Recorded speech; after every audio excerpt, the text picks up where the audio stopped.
Ассалаумағалейкум достар, қалайсыздар? Барлықтарыңыздың жағдайларыңыз жақсы деген үміттемін. Байланыста Жасұлан, қарапайым қазақтың баласы Америкадан. Достар, осындай форматта арасында шығып тұруымды қаласаңыздар, әңгіме дүкен құрып деген сияқты міндетті түрде пікірлеріңізді қалдырыңыздар. Және де арнаға жазылмаған болсаңыздар, арнаға тез-тез жазылып, мына жерде тұрған, мына жерде ме, өйтеуір қоңыраушаны, колокольчикті басып жазылып қойыңыздар арнаға. Сонда менің барлық видеоларымды жібермей көре аласыздар.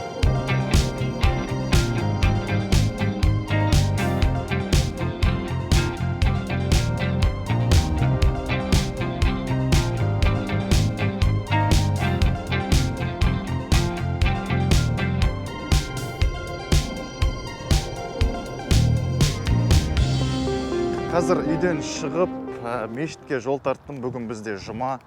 Мешітті көрсетем сіздерге. Мен бұрын алғаш блог бастаған кезде бір мешітке барып, жұмаға барып сіздерге көрсеткен болатынмын. Бүгін ол мешітке емес. Қазір соңғы жарты жылда осы түрік ағайын бауырларымыздың мешітіне барып жүрмін. Қазір сол жерді сіздерге көрсететін боламын. Американың мешіттері қандай болады, біле жүретін боласыздар. Мешітке дейін қазір бізде жаяу бір 20-25 минуттай жүреміз. Сол уақыт аралығында осылай влог түсіріп, сіздерге айналамда болып жатқан Американың тыныс тіршілігін көрсетейін деген ниет. Міне, мынандай почта қызметкерлері осындай көліктермен жүреді. Яғни мемлекеттік почта, біздің Қазпошта деген сияқты, бұларда USPS деп айтылады. Бұларда почта қызметі, әңгіме болсын, өте дамып кеткен. Дамып кеткен дегенде қалай ауқымды түрде қолданады да, мысалы сайлауды солай жүзеге асыру мүмкін.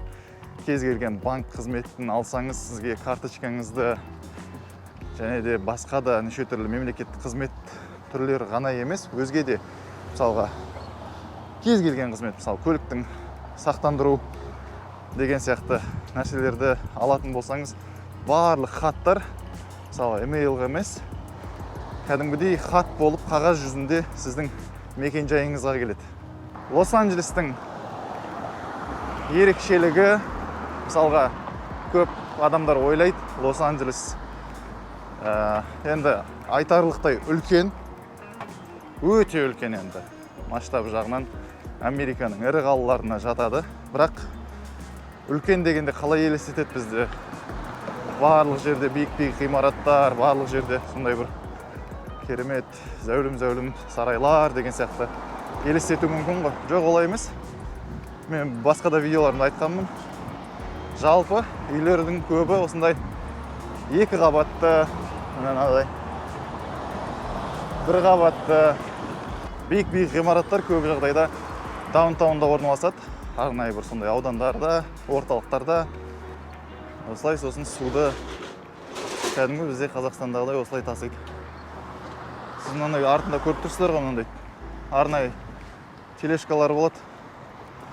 Білмеймін, Қазақстанда қазіргі жағдайда білмеймін қалай болып жатқанын, суды қалай таситынын. Баяғыда есімде әйтеуір жігіттер екі бутылканы екі иығына салып алып, сөйтіп арқалап 5-ші этажға, 4-ші этажға көтеріп, терлеп, тепшіп жүретін. Мына жақта, мысалы, ондай жерге көтерілетін болсаңыз, арнайы құрылғылар болады. Осылайша адамдар телефонмен сөйлесіп отыра береді емін еркін есігінің алдында деген сияқты. Мынадай велосипедтер кәдімгі Қазақстанда бар. Көп дүние негізі Қазақстанда бар қазіргі таңда. Мысалға, біз Америкаға алғаш келген кезде мен өзім басқа да шетелдерде болғам. Ондай бір айтарлықтай культурный шок деп айтады. Ондай менде болған емес. Лос-Анджелес маған Бразилиямен кішкене ұқсастау болды. Өйткені Латын Америкасы бәрібір мына жер мексикалықтардікі болғандықтан тарих бойынша аса бір ондай сезімдер болған жоқ менде. Және де технология жағынан айтқым келгені, барлық жағынан қазіргі таңда Қазақстанда барлығы бар. Бұлар тек қана мынау мәдениет дейме, адамдармен бірін-бірімен қарым-қатынасы, жалпы сезімдер деңгейінде барлығы заңмен қарастырылған. Мысалға әркімнің құқықтары бар. Қыздардың бөлек, қыздардың құқықтары өте жоғары деңгейде. Бұл жақта қыздарға тесіліп қарауға болмайды. Оны арнайы мысалға оқуға түскен кезде сізге бір күн арнайы сол бойынша сабақ өтеді. Қыздармен қалай қарым-қатынас жасау керектігін, харасмент деген нәрсе. Бұл жақта қыздардың құқықтары өте жоғары деңгейде қорғалған. Бұл жақта мынандай әзіл де бар. Қыздардың, балалардың құқықтары, одан кейін иттердің, ең соңында еркектердің құқықтары. Солай деп айтады, әзіл бар. Сондықтан да бұл жақта тіпті ақ нәсілді америкалық ер адамның құқықтары, былайша айтқанда, өз пікіріңді білдіргенде, ондай адам өте абайлап сөйлеу керек бұл жақта. Сондай нәрселер. Достар, сіздерге өте бір маңызды жаңалықты айта кетейін. Кешелі бері естіген болсаңыздар, Америкада жыл сайын ойнатылатын грин карта лотереясына қабылдаулар басталды. Яғни дәл қазірден бастап мына жерге қазір сілтемесін қалдырып кетеміз. Сайттың тек қана осы сайттан тегін түрде лотереяға анкета толтырып, өзіңіз қатыса аласыз.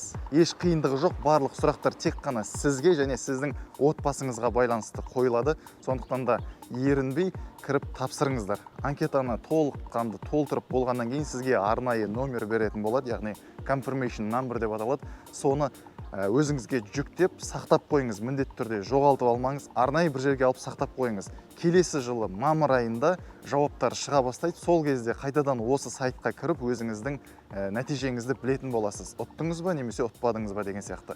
Бұл мүмкіндік тегін, достар. Сондықтан да міндетті түрде жіберіп алмаңыздар. Және достар, ескеретін нәрсе, барлық құжатта көрсетілген мәліметтерге өте мұқият болыңыздар. Ешқандай қате кетпеу керек. Бір әріп қате кететін болса, сіз ойыннан тыс қаласыз. Және сурет жүктеу керек боласыздар. 5:5 форматында. Сол суреттің сапасына да қатты мән беріңіздер. Себебі суретте көлеңке болса, немесе бір жер қисық болатын болса, оның сіз ойыннан шектетілесіз. Бұндай мүмкіндік жылына бір-ақ рет келеді. Егер де ұтқан болсаңыз, сізге бұл грин карта қандай мүмкіндіктер беретінін айтайын. Толыққанды америкалық азаматтың қандай құқықтары бар, сол құқықтардың барлығына сіз ие боласыз бұл грин картаны ұтқан жағдайда. Тек қана бір ғана шектеу бар, ол Американың, яғни президент сайлауына қатыса алмайсыз, жалпы сайлауларға қатыса алмайсыз. Бұл карта сізге өзге де мүмкіндіктерге жол ашады. Бұл жақта сіз оқи аласыз, заңды түрде жұмыс істей аласыз, неше түрлі мемлекет тарапынан берілетін пособияларға қол жеткізе аласыз. Жалпы мүмкіндіктері өте көп. Сондықтан да қапы қалмаңыздар, қатысыңыздар. Ал енді уақытым жоқ, немесе жеткілікті деңгейде ағылшын тілін білмеймін, толтыруға көмек бере аласыз ба деген сияқты сауалдарыңыз туындаса, онда маған хабарласыңыздар. Мына жерде мен өзімнің менеджерімнің телефонын қалдырып кетемін. Хабарласып, бізге өзіңіздің өтінішіңізді білдірсеңіз болады. Барлығын кәсіби деңгейде толтырып, өзіңіздің қолыңызға confirmation number'ды тапсыратын боламыз. Келесі жылы ұтыс шыққан жағдайда сізге арнайы формалар толтыру керек болады. Сол формаларды да толтыруға сізге көмек беретін боламыз. Сондықтан да қапы қалмаңыздар, хабарласыңыздар, көмектесеміз.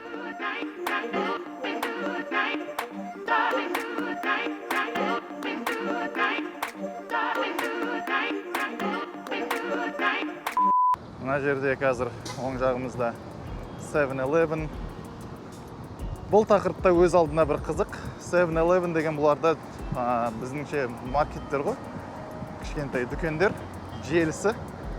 Бұларда Америкаға келген кезде бір кемшілік деп айтуға болатын шығар бұны. Ыңғайсыз, адамға ыңғайсыздық тудырады. Мысалға, Қазақстандағыдай бұл жақта үйдің астында көп жағдайда дүкендер бола бермейді. Арнайы нан алу үшін тіпті сіз көлігіңізге отырып, осындай арнайы дүкендерге келіп аласыз. Майда шүйде бір азық түлік алам десеңіз де, үйден көлікпен шығып баруыңыз керек болады. Немесе сондай бір жақын жерде орналасқан үйлерді қарауыңыз керек. Көп жағдайда бұларда дүкендер үйдің маңында болмайды. Шығып, барып, үйдің астына барып, нан ала салайшы деген сияқты. Ондай Америкада, Нью-Йорк жақта болмаса, Лос-Анджелесте ондай жоқ. Тек қана дүкендер ғана емес. Есіктің алдына шыққан кезде аула бар ғой, кәдімгі балалардың ойнайтын, балаларға арналған. Ондайды да көптеп кездестіре бермейсіз Америкада. есіктің алдына шығып баланы ойнатып қайтайын деп шығатын болсаң, кәдімгідей көлікке отырып арнайы паркке барасың. Паркте барлық жағдай жасалған. Балалардың ойнайтыны, кітапханасы болады. Кітапханасының іші бір әлем, бұларда бөлек. Біздікіндей кітапхана деген түсінік, бұларда кітапхананың ішінде барлығы бар. Кітапхана оқып қоймайсыз. Балалардың өзінің ойнайтын алаңы болады, ойыншықтары болады. Сондай түрлі балаларға арналған қызықты дүниелер көп. Неге маскамен келе жатыр десеңіздер, кішкене иммунитет әлсіреп, ауырып қалайын деп қалған жағдайым бар. Сондықтан мына жерінде бір ұшық бар да, сіздерге бір ыңғайсыздық тудырмайын деген ниетте осылай маскамен кетіп бара жатырмын. Достар, мешітке жақындап қалдық. Қазір сіздерге мешітті көрсететін болам. Америкада мешіттер қандай екенін көретін боласыз. Осылай Лос-Анджелестің бір жақсы, маған өзіме ұнайды осылай тып-тыныш, құлағың тыныш, қаланың у-шуынан. Мысалға біз осыдан бір жыл даунтаунда тұрғанбыз. Өте сондай у-шу, басың қазандай болып жарылып кете жаздайды. Мына біз Лос-Анджелестің батыс өңірінде тұрамыз. Бұл жақта өте сондай тыныш. Міне келдік достар. Осындай 2 қабатты үй. Көрдіңіздер ғой, кәдімгі. Мына жақта үйлер, кәдімгі спальный район ғой, былайша айтқанда. Мысалы, мына 2 этажды үй. Мына жерде осы үйдің, мысалы, мына жақтан бір подъезд, мына жерде 2-ші подъезд, ар жағында тағы да бір бөлек есік ашып қойған. Үйдің бір жарты бөлігін мешітке арнаған ғой. Енді оны білуімше мені жалға алған мұсылман жамағаттар, түрік ағайындар. Осылай мына ішіне қазір кіреміз. Мына есік көрдіңіздер ғой. Осы есіктің ішінде құтба оқылып, жамағатпен қазір жиналып жұма намазын оқитын боламыз. Осылай. Мына жақта даладан келдің де, осылай көлігіңді қойдың да, бірден кіріп кеттің деген сияқты ғой.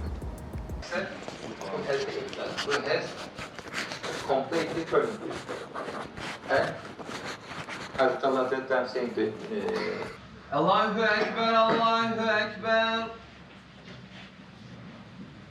Allahu Ekber, Allahu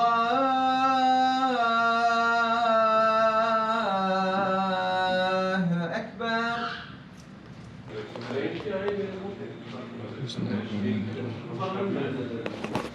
Енді түрік ағайын бауырларымызға Алла разы болсын дейміз. Үлкен жұмыстар атқарылып жатыр негізінде. Мысалға неше түрлі қызмет түрлері ұсынылады. Балаларға 9 жастан бастап медреселері бар, арнайы сабақ үйретеді, Құран оқуды үйретеді деген сияқты. Айт намаздарында жамағат болып жиналып, айтты осы жерде оқимыз. Дастархан жайылады, кәдімгідей мейрам ретінде атап өтіледі. Америка бойынша әртүрлі осылай жан-жақтан жиналған мұсылмандардың басы қосылып, осылай мерекелік неше түрлі іс-шаралар ұйымдастырылады. Бүгінгі видеомызды осымен тамамдайық, достар. Сіздерге осындай форматта қалай өте ме жоқ па, міндетті түрде өз пікірлеріңізді жаза кетіңіздер. Және де арнаға жаңадан қосылып жатқан көрермендерге, тұрақты көрермендеріме барлықтарыңызға бір кішкентай өтінішім бар. Арнаға жазылдыңыздар ма, міндетті түрде мынау жанында тұрған, подписаться деген батырманың жанында тұрған қоңыраушаны басып кетіңіздер, достар. Себебі әр менің шығарған видеомды сіздер жіберіп алмайсыздар. Міндетті түрде сізге SMS болып келеді. Жасұлан видео салды деген сияқты. Сондықтан да қолдауларыңызды күтемін, достар. Баршаларыңызға көп-көп рахмет. Келесі кездескенше сау болыңыздар.